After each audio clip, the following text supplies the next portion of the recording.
Okay, here we go.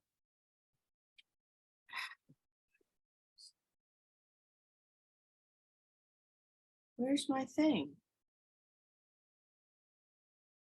Jim, help. No.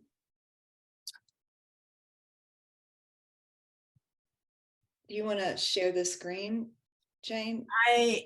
My photo album has disappeared.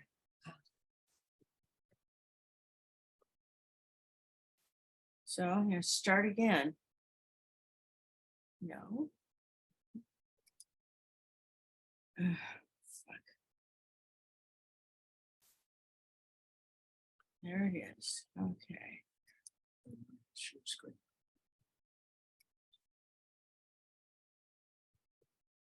Okay, can you see that? Not yet, You can't see the cover of the book? not yet. We're looking at you.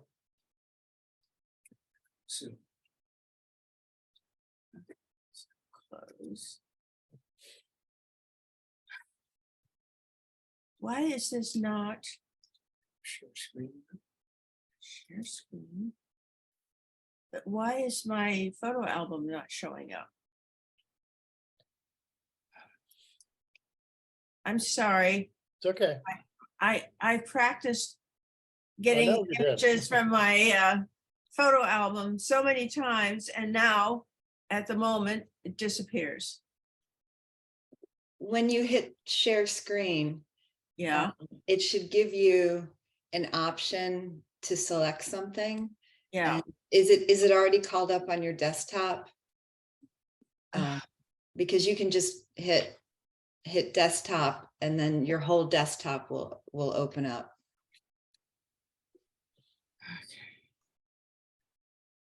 But it's not even giving me desktop as a option. That's what's, oh, here. Okay, here, photos. It showed up finally. Yay. Yay. Yes, Yeah, now can you see the book? yes. Yeah. Oh, God. That was a nosebleed. Okay, onward.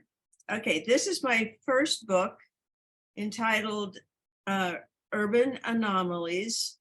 I started out on purpose, very small and local here in San Francisco. I used a local publisher who had worked on a book about my husband's gallery.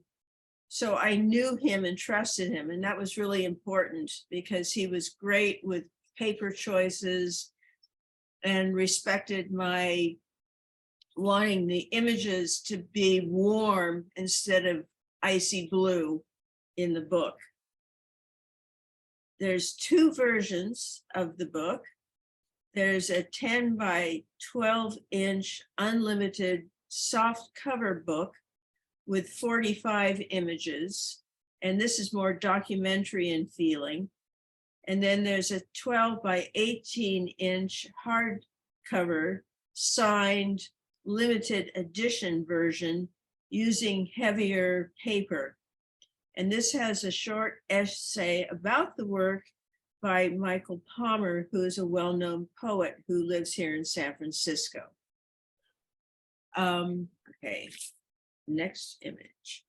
Okay, I purposely chose this image for the cover of the book because I felt it epitomized the attitude of local government, which gives lip service to being concerned about the environment, but there's no evidence that they are. The book has 3 sections divided up because I'm talking about 3 urban parks here in San Francisco.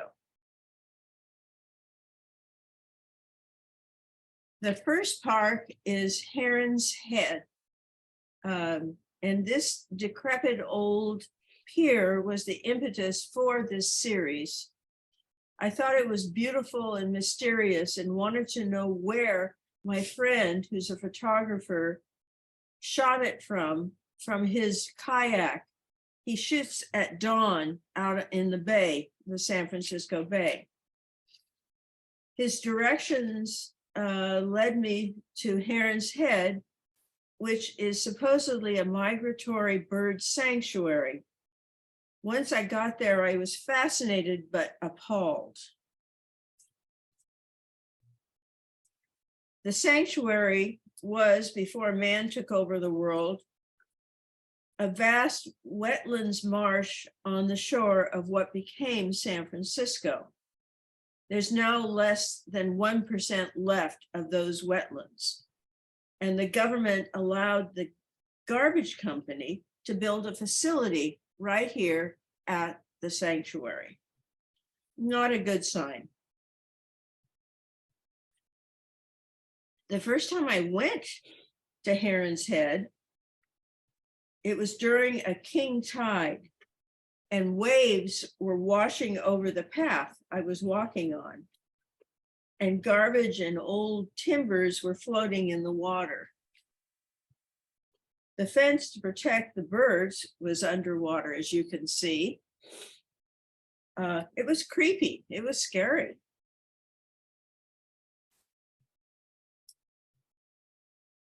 Floating logs, as you see here, can create a rude surprise for the birds and the ducks, which are in this water.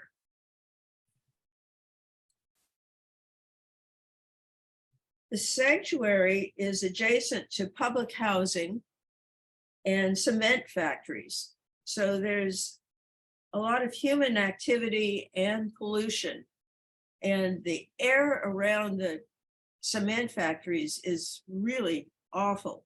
You have really trouble breathing there. The bird landing area has been narrowed by human intrusion. And this is one of the pools that the birds are supposed to use, but it has green slime in it, which can't be healthy. In fact, they used to have a fishing platform above this pool, and it's been locked with a sign saying it's a health hazard, but they still allow the birds there. The good news and the bad news is that I haven't seen great numbers of birds here, even though it's supposed to be a sanctuary and it's what's remaining of the wetlands here. That's all that was in the pool, and I've been there multiple times, and I've never seen great numbers of birds.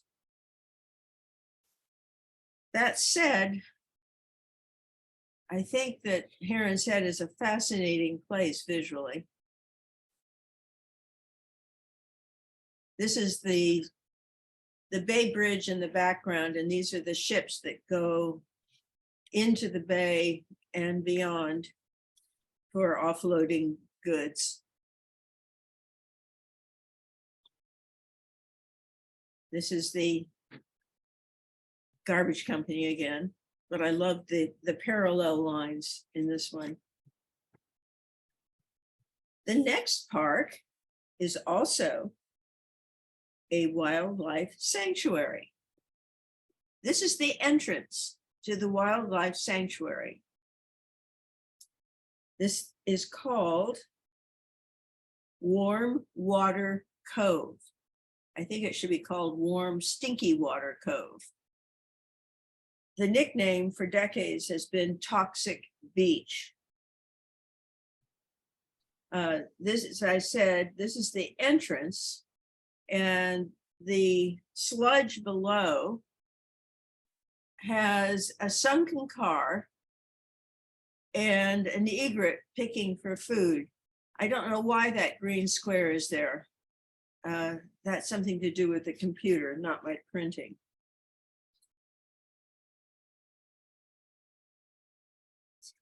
And then this is a burned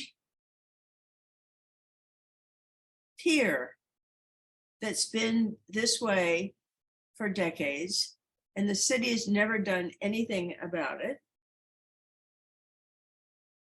But if you turn around, there's a metal fence, and on the other side of the metal fence are these wonderful transparent industrial storage bins, if you will, peeking over the top. And I always thought they were fascinating. And each time I've gone to this park, they've been in slightly different configurations. So they must be able to move them around. And then around the corner of that fence with the containers is where the homeless sleep in the dried weeds. This cactus does better than the homeless. It survives by being up against the warm warehouse fence. So it protects itself from the cold morning fog of San Francisco. And this is nearby where the homeless sleep. Tires line the beach here, which is really sad because it's a beautiful view out to the bay and to the East Bay. And there, like at Heron's Head, there are a number of really interesting visuals despite the place being disgusting. I love the tires floating in the water and the seagull turning its back on them. And again, the notorious cement stairs that were shoved into the bay decades ago and yet had to be removed. My favorite image at Warm Water Cove was where one of the homeless wrote this "Rest in peace, Pepe." And this is not the footballer, because this has been on the fence for about a year and a half before Pepe, the famous footballer, died. So there's somebody else named Pepe who sleeps in the weeds here. And this is another of my favorite images from Warm Water Cove.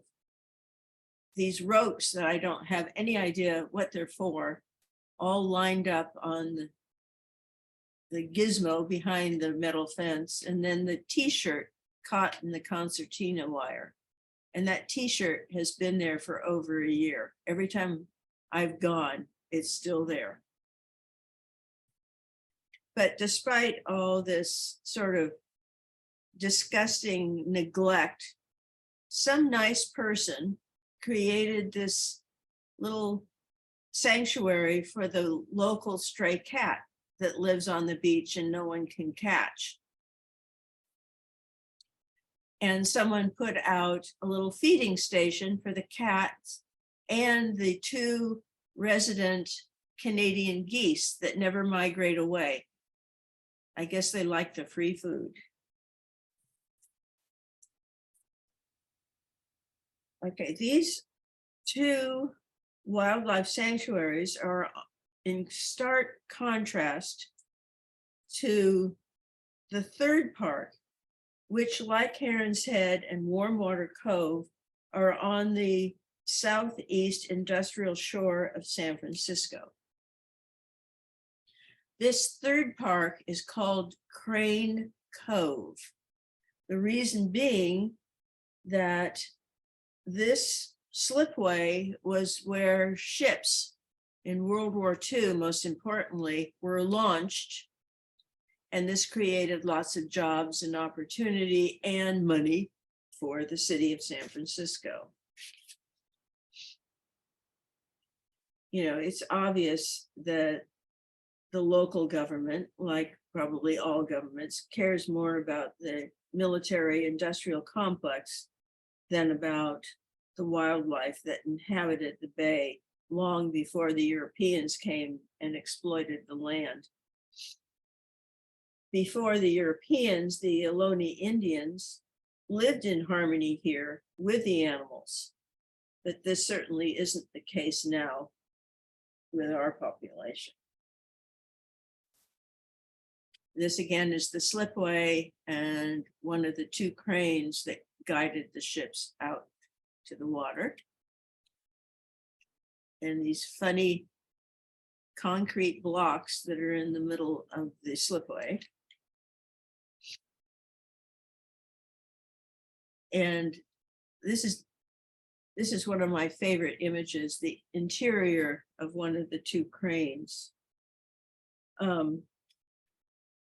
There's not a lot of visual interest at this park, but to make up for it, there is an abundance of educational placards telling you what you're looking at and why you should care. The good news is at this park, they created a little beach and a grass area. So people that live in the nearby condos that have just been developed in the last decade can go down and enjoy the beach. And I thought it was fascinating that along the water and in the rocks, they have the old forms that molded the ship parts. They make for an interesting shoreline.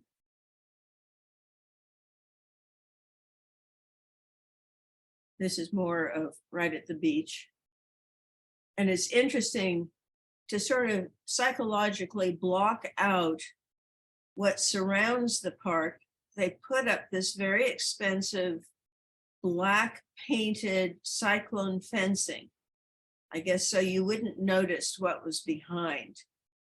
But to me, these old derelict buildings are much more interesting than the slipway.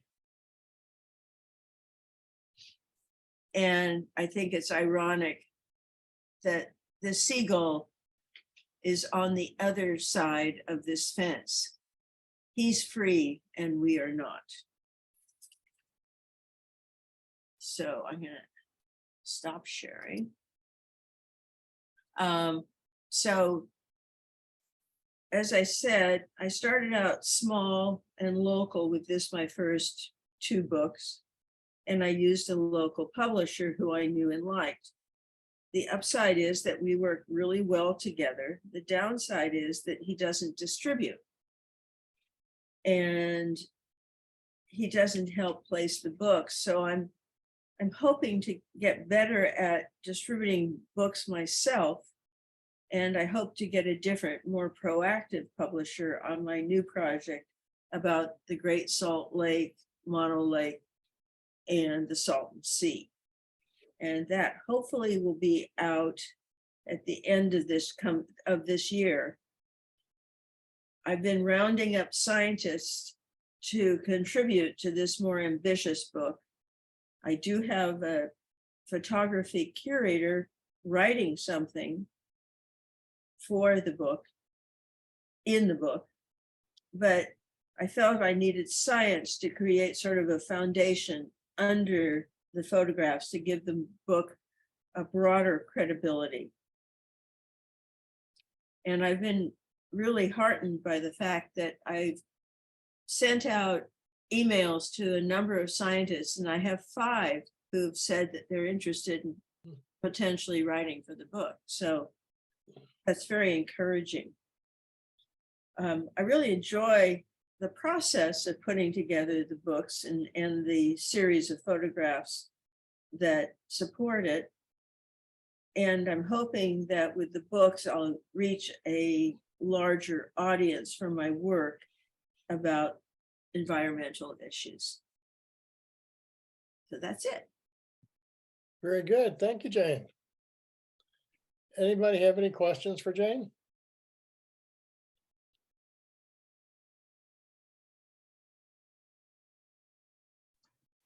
Hi, Michael. This is Matt Lancaster in Hey, Matt. Colorado. I have a question. Yep. Jane, I'll plead ignorance that I don't know you. So I'm going to ask, can you please provide some background on how you came to this project and a little bit about yourself, about what influenced you to take on this project? Well, I started out as a painter, and then I was a gallerist for a long time as well.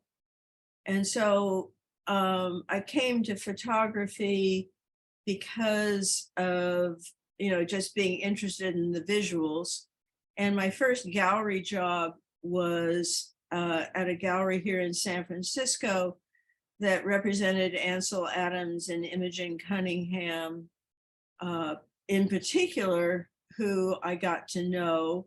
And it was interesting. I thought when I would have an opportunity and not have to be working full-time anymore, that I would go back to painting. But the experience with Imogen and Ansel stuck in my mind, and I picked up the camera instead.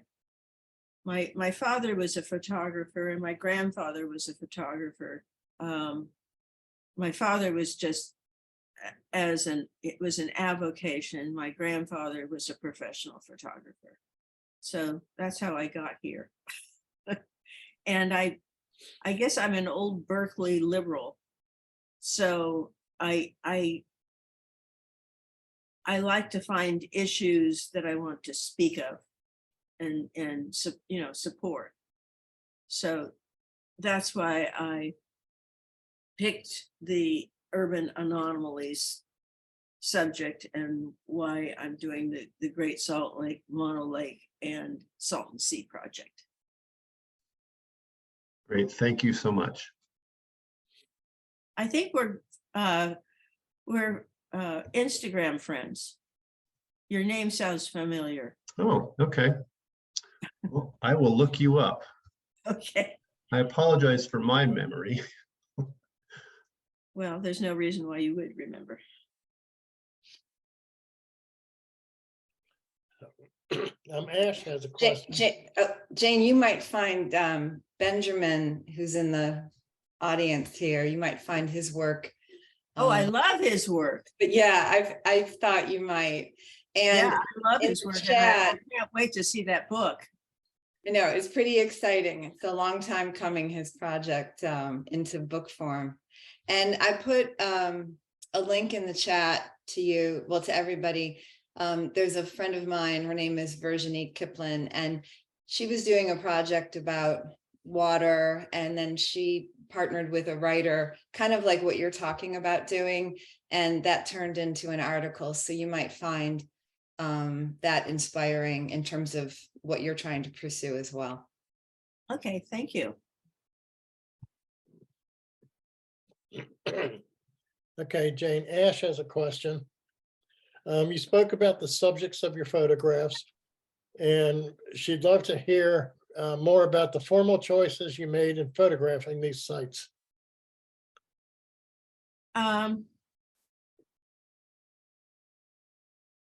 It's, I don't take a documentary point of view when I'm shooting. I go for things that just resonate with me subjectively, which probably is counter to what most documentary photographs should be like. But that's my choice. I'm trying to inspire people to care about images or about places by making the work as interesting visually as I can, rather than documenting the situation per se. Thank you. Does that make sense, Ash? Yeah, that's great. Thanks, Jane. Okay. See if you can. Ash. Anybody else have anything for Jane? If not, Jane, thank you very much. Thank you. We do have a couple copies of Urban Anomalies in the gallery if you're in the neighborhood. So Shannon, we'll pass it off to you. If you get a drink.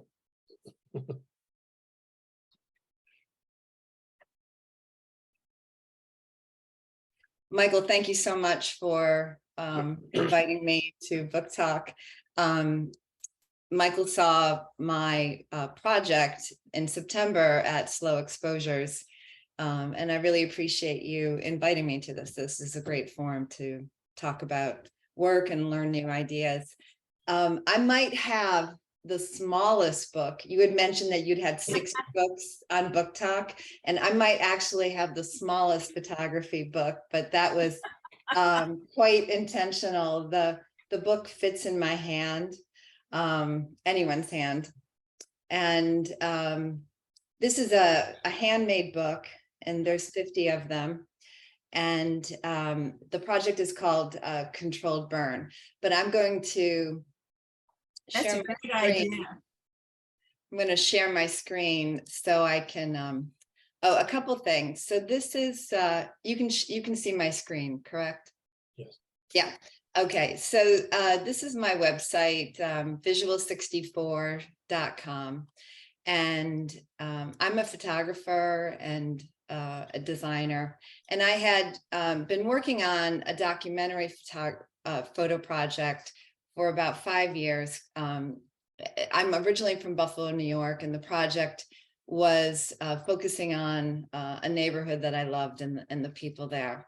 And so when I was finished with that project, I was really trying to think about a new idea. And because I have lived in the South, in Atlanta, longer than I've lived anywhere else, it seemed that I should be focusing on where I'm based, not where I'm from. And so, can you see this image of the outside of the book? Okay.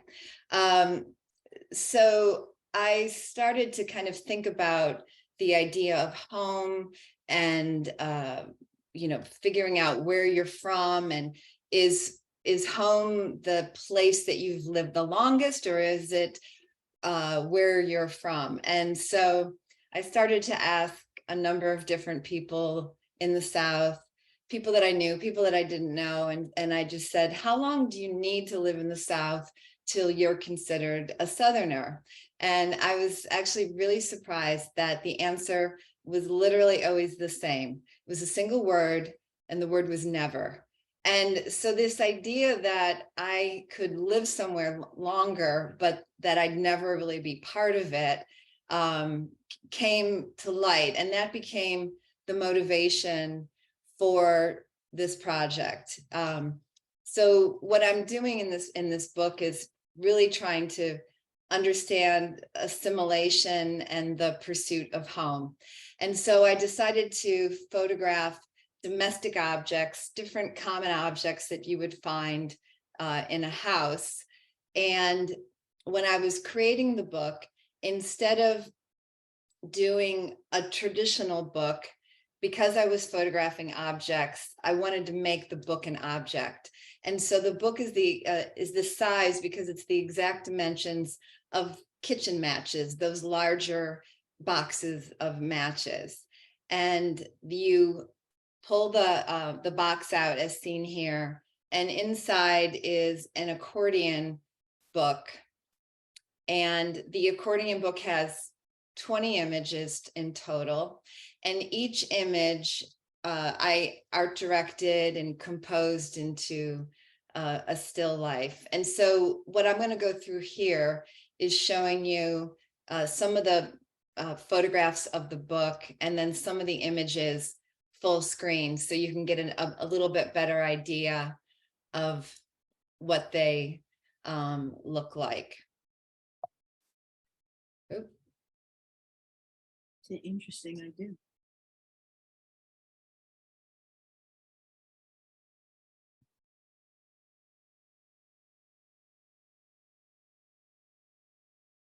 So my background is in design and art direction. And one of the things that I've found challenging as a photographer is to figure out where my place in the world of photography is. And so what makes me very excited about this particular project is that it taps into my other skill set, my professional everyday working skill set of composition and design. And so that's something that's I think inspiring to everybody, is to find what that path is. Like Jane is like an advocate. Her photography has an advocacy bent to it. And this project is, focusing on wit and an object, but not in a traditional still life way. These are really incredible.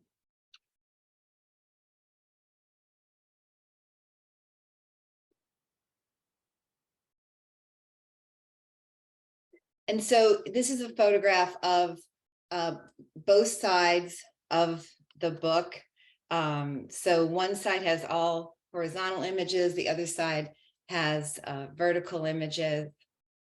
And then this is the kitchen match box. In the bottom of the book is a burned out match. And then also here is a very brief little pamphlet of a prose that I wrote about the my feeling about living in the South and the story that I have to tell. So this controlled burn is an edition of 50. Currently, it's been acquired by the Bainbridge Island Museum of Art and the University of Georgia Rare Book and Manuscript Library. And I just found out yesterday that the photographer Paul D'Amato, he was one of the judges for Filter Photo. They had a photography book call for entries. And so the book is going up to Chicago in February for the opening of their show, which I'm very excited about. This is, again, this is my website, visual64.com.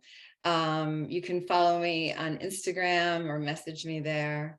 And I want to just read very briefly, and I typed it out so that you could read along. But in the inside of the book, in the pamphlet, this is the prose that I wrote, and I think it might give some context to this project. Looking out the airplane window, it was clear I was someplace different. Having grown up in the North, the South looked like an open wound with its red clay ripping through the green pines. Locals enjoyed quizzing me. Do you know why the clay is so red? It's from the blood of the Confederate soldiers who died here. The graphic answer made clear that this soil is not merely dirt. It's precious, like kin.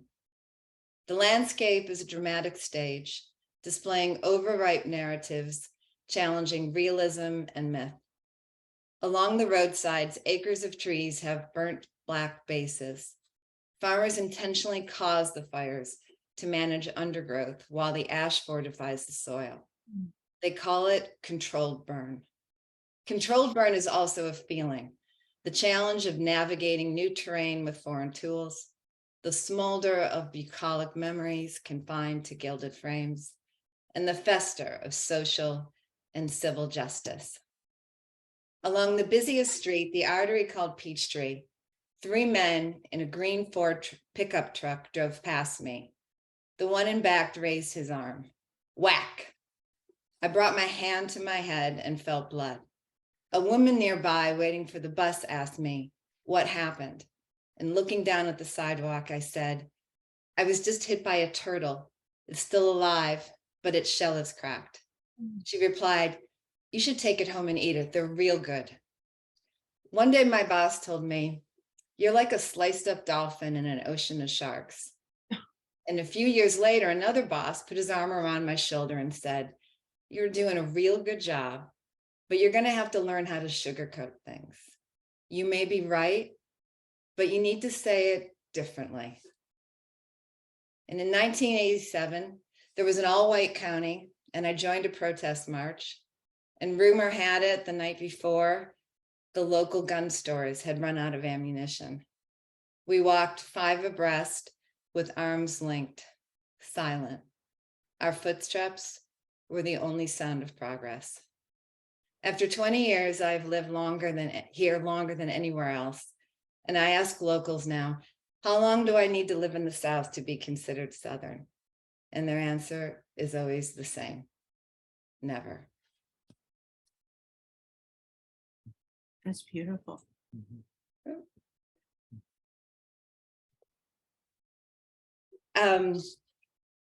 Any questions? Wow. Wow. Thank you, Jane. I love it. Thank you. I'm unmuted now. Thank you. Okay. Hi, Ben. Hi, Shannon. Where can I buy one of those? You can message me through my website and we can talk. All right, Yeah. good. Anybody else have anything for Shannon?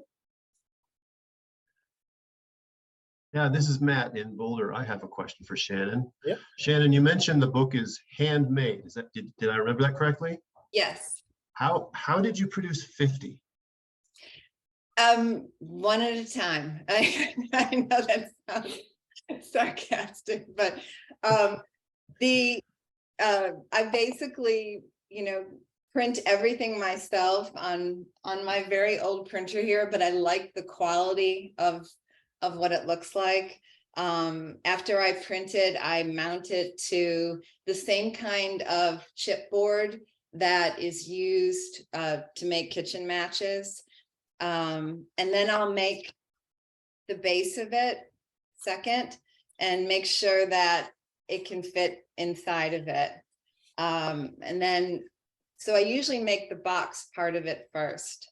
And then the second part is printing these off in long strips. And I'm using double-sided duo paper. So I can print on one side and then the other, but I have to seam it in this position because the printer only prints 11 by 17. That's the longest that my printer will print. So it's really 2 pieces of paper and double-sided. And then the third part of it, because about this time I think to myself, oh, I'm almost done. And then I remember, oh, I have to do the prose. And so this is printed separately. And some of it's use bookbinding glue. And then the other part of it is using this 3M project, the product that is like the sticky thing that you can put onto something and then adhere it to something else. And this project has taken about 3 years from the first idea of it. It started doing what I tell all my students to do, is to do like a word list and a mind map. And I had all of these words and all of these associations and stories all put up on my wall here so that I could constantly be thinking about it and putting out everything that it was in my head and feeling onto one wall. So I didn't have to keep holding it inside. And I did have a publisher who was interested in producing the book, but that would have meant 500. I would have had copies of 500 of them. And there was something about the idea of that didn't feel intimate enough, because this book is almost like a personal diary. And I also really wanted to make it more of an object as opposed to a traditional book because of the concept behind it, because it's more of a conceptual photography project. Making a conceptual book felt like a better way to honor it.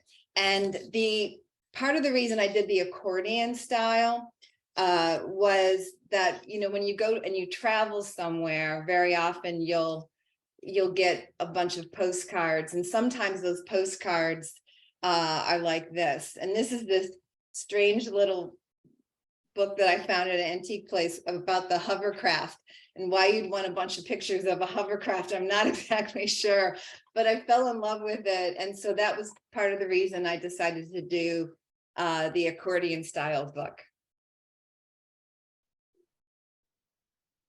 Well, I love the accordion style book. I'm kind of fascinated by them. And I think your project is really interesting.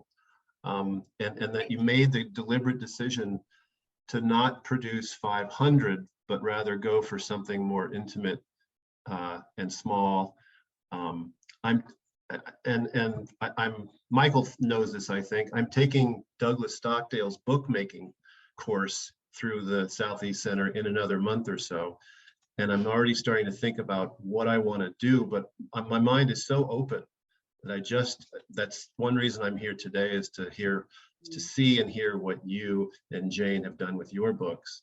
But one of the goals I have is, perhaps not at first, but ultimately to scale up. And I'm wondering how, and it's something I want to talk to Douglas about, is that how do you scale up a project that is so intimate or personal without going to a mass production publisher? And maybe you have some ideas about that. Well, I think that, as I described, I didn't go for the big number. I felt that a different project, maybe that would be more appropriate for, but the nature of this one, kind of holding a little bit more close and having more control over the whole process of it, was part of the concept as well, in terms of not having control over how I fit in or where my place is in the South. And that gave me a lot of grounding. So there was practical, but personal reasons. And I think that based on whatever your project is really kind of diving deeper into the motivations of what you're doing and coming up with a book that honors what that direction is. And maybe that might mean not doing a traditional style book. It may mean, based on the subject matter, thinking about a different kind of format for that book. Yeah, that's great. Go ahead, please. No, that's the exciting thing, I think, about the interest in photography books right now, is that it's accessible because you can print yourself or you can have someone else print, but that it gives you this other opportunity. Just like when you're having a show, you might do a show that has a very specific edit for the walls and the space that you're showing in. But then when you do a book, your edit might be very different than what was on the wall, because of the nature of how you're going to be turning those pages or opening it up. And so what's great about having a show and a book is that it allows you to share it in different ways, and it allows the viewer to receive it in different ways. And so I think I would think about it like that as well, as you're moving forward with the book, is like, don't think about it as just being on the wall, but is there another level that you, with your vision and your creative capabilities, can you express it and share it in another way? Oh, that's great to hear. Yeah, that really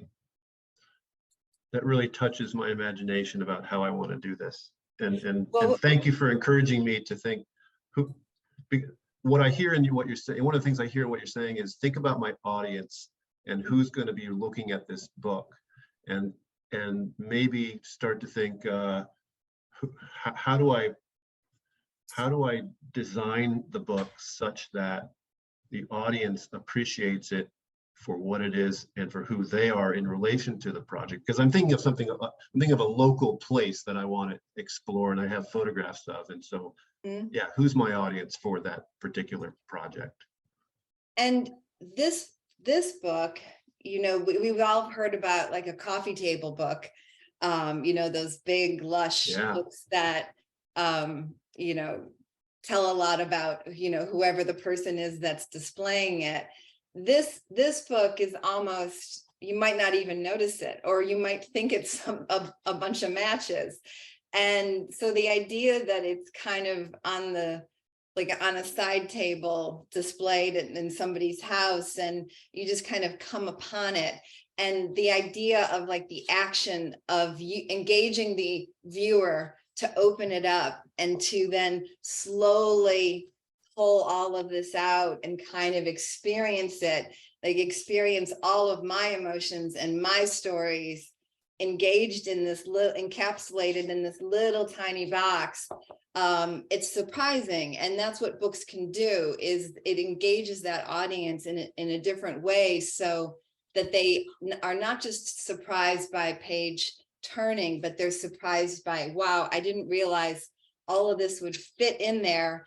And wait, there's more, you know, that we all are kind of accustomed to that mindset now because of branding and marketing. And so thinking about all of those different levels that you can touch someone and engage with them is key. Yes, thank you very much. I appreciate So- all of your feedback. So when you finish, or when you're maybe not finished, but on your way, go ahead and message me and, Okay. and send it to me so I can see what you ended up doing. Well, thanks for the invite. I certainly will. Thanks, Shannon. And buy lots of X-Acto knives. I have a big stock already. Invest heavily in that. Great. Well, thanks to everybody for your patience with my long questions. Thank you. Thank you, Matt. Yes. I have a question. Okay, Well, first off, I absolutely love your book for the reasons you were just talking about, how it engages the person to explore it and the intimacy of it, but also the images within were so interesting. So once you get in there, you're extra surprised. But my question, I guess, is, let's see, I grew up in Atlanta. You said Oh, you're right. there, and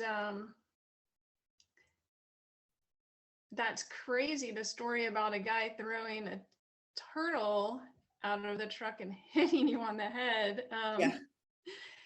But some of the other stuff, like, you know, I can't imagine hearing anybody say that about the color of the soil being the blood of Confederate soldiers, unless, were you in some kind of like tiny small town somewhere where you heard that kind of thing? I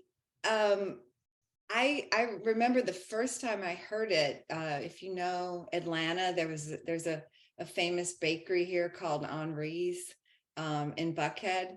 And the first time I heard that phrase, because I'll never forget it, was over in that area. So it was in town, but I also heard it outside of town as well. And I think that the time that I moved here, that was just a phrase that was kind of repeated. And I think it was also a way for locals to kind of test me in terms of a little bit of posturing. That's bizarre. I was there from 74 to 94. So I think we had maybe different experiences. And I often think to myself that, like with the turtle story, which is a real story, that maybe I should have been like listening and taking it as a sign to leave. Oh But- my God. But I haven't. I have had a career here and a family, and you know, life takes over, and then all of a sudden you're somewhere that you didn't expect to be as long. But the one thing that's a beautiful thing about this project is that it gave me a way to kind of process all of those smoldering feelings that I was having. And then as I've shared it with a number of my friends who are from the South, two photographers that have done the BookTalk, Dale Niles and Ann Barry, just to mention two, is that they've been so supportive. I found that that people who are born in the South, they get this book and they go, oh yeah, I know what you're talking about here. Oh, or yeah, that's quite clever how you combine those two things. And then a funny thing that came up, someone at the Slow Exposures where I met Michael, she said to me, you don't want to be Southern anyway. We're just mean. We're mean people.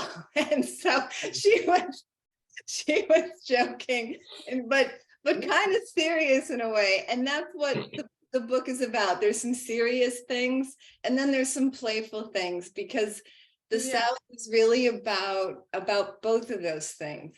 It's clever. It is. Yeah. I enjoy it.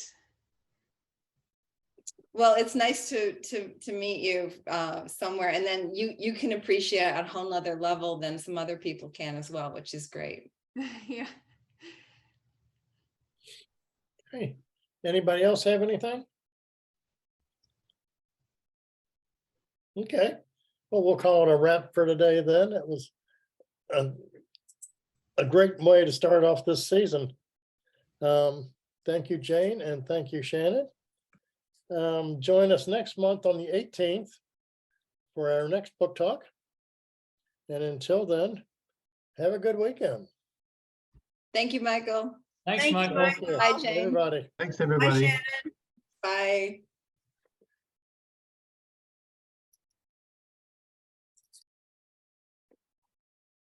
Oh, we lost everybody.